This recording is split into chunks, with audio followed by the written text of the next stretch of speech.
If your child is playing sports this season, there are 3 important questions you need to ask your coach. First, ask the coach if they follow the rule of 2.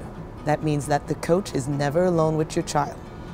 Second, ask them if they have completed a background screening. This includes an interview, reference check, and a criminal record check. Third, ask if they have taken NCCP ethics training, which is available through provincial, territorial, and national sports organizations. These are 3 steps to responsible coaching. My name is Fabienne Blizzard. I'm with Basketball Ontario Association, head coach of U15 girls. To learn more about responsible coaching and making it a fun and safe environment for our athletes, please visit coach.ca.